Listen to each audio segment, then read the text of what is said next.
আজকে বহুল আলোচিত 1/11 2007 সালের এই দিনে বাংলাদেশের গণতন্ত্রকে হত্যা করে জরুরি আইন জারি করার মাধ্যমে বাংলাদেশের গণতন্ত্রের অধ্যায়ের নতুন এক কলঙ্ক লেপন হয়েছিল। আমরা বাংলাদেশের মানুষ এ ধরনের পরিস্থিতির সাথে খুব বেশি পরিচিত ছিল না।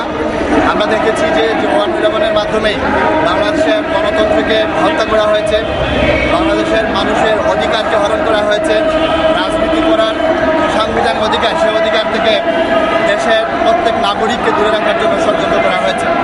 এবং এর ফলে বাংলাদেশের প্রত্যেক নাগরিক, যে সরকার ক্ষমতায় এসেছিল 2 বছর, এই সরকারের সেবা থেকে প্রতিটি নাগরিক বঞ্চিত ছিল, তাদের গণতন্ত্রের অধিকার থেকে বঞ্চিত ছিল, শিক্ষার অধিকার থেকে দূরে ছিল।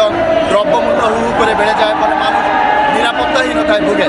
অবশেষে 2 বছর পর তাদেরই ছায়া সরকার হিসেবে আমরা বলবো, সেনাবাহিনীর আশীর্বাদ নিয়ে, জরুরি সরকারের আশীর্বাদ নিয়ে 1/11 ফলশ্রুতিতেই বর্তমানে আওয়ামী লীগ সরকারকে ক্ষমতায় বসানো হয়েছিল। সুতরাং আমরা দৃঢ়ভাবে বলবো যে 1/11 এসেছিল গণতন্ত্রকে হত্যা করার জন্য, মানুষের অধিকারকে হরণ করার জন্য। আজকে এই সরকার যে 1/11-এর ফসল হিসেবে ক্ষমতায় এসে তারাও গণতন্ত্র বিরোধী কার্যক্রম অব্যাহত রেখেছে। তারাও একইভাবে মানুষের সাংবিধানিক অধিকারকে তারা হরণ করে চলেছে। সে সময় যেমনি গণতন্ত্রকে হত্যা করে জরুরি অবস্থা জারি করা হয়েছিল, আজকে এই সরকারের 4 বছর পরেও এখনও মানুষ গণতন্ত্র ফিরে পায় নাই। রাজনৈতিক দলগুলোর অফিসে তালা দিয়ে রাখা হচ্ছে, এখনও শান্তিপূর্ণ মিছিলে হামলা করা হচ্ছে, গ্রেনেড চার্জ করা হচ্ছে, পুলিশ দিয়ে গুলি করে নিরীহ মেধাবী ছাত্রদেরকে হত্যা করা হচ্ছে, বাসা বাড়ি থেকে ঘুমন্ত অবস্থায় গ্রেপ্তার করে রিমান্ডে নিয়ে নির্যাতন করা হচ্ছে, হল থেকে পরীক্ষার হল থেকে এবং ইউনিভার্সিটি ছাত্রাবাস থেকে, কলেজ ছাত্রাবাস থেকে গ্রেপ্তার করে নিয়ে অমানসিক এবং অমানবিক নির্যাতন চালানো হয়েছে। আমরা মনে করি এই 4 বছরে যত অগণতান্ত্রিক কাজ হয়েছে তার মূল কারণ হচ্ছে ওই 1/11। 1/11-এর কারণে এই সরকার তার ধারাবাহিকতা এটি করছে।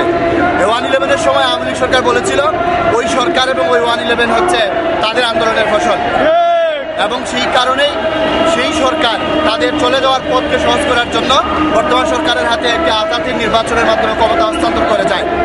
এই সরকার গণতন্ত্রের বিরুদ্ধে যেমনি কাজ করছে, তেমনি ওইসবের মূল হুতাদেরও বিচার করছে না।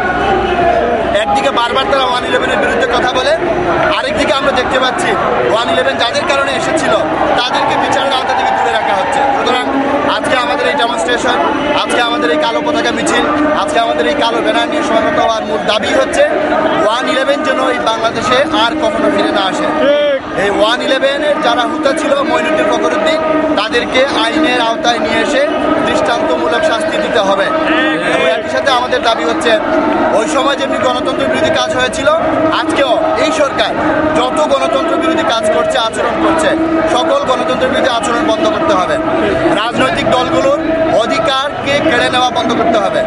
রাজনৈতিক দলগুলোর অফিস খুলে দিতে হবে। অফিসে হামলা, গণতান্ত্রিক শান্তিপূর্ণ মিছিলে কর্মসূচিতে হামলা করা বন্ধ করতে হবে।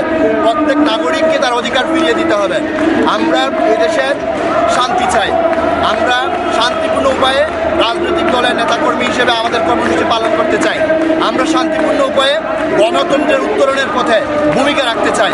বাংলাদেশ জামাত ইসলাম এবং ইসলামী ছাত্র শিবির এজন্য দৃঢ় প্রতিজ্ঞাবদ্ধ। তাই আমরা অনুরোধ করব এই সরকারকে অবিলম্বে 1/11-এ এদের যেমনি বিচার করা উচিত, তেমনি সব ধরনের অগণতান্ত্রিক আচরণ থেকে জাতিকে মুক্ত করতে হবে। তারা যেন এই আচরণ থেকে দূরে থাকেন এবং সকল মানুষকে তাদের সাংবিধানিক অধিকার চর্চার জন্য সুন্দর সুযোগ তারা করে দেন।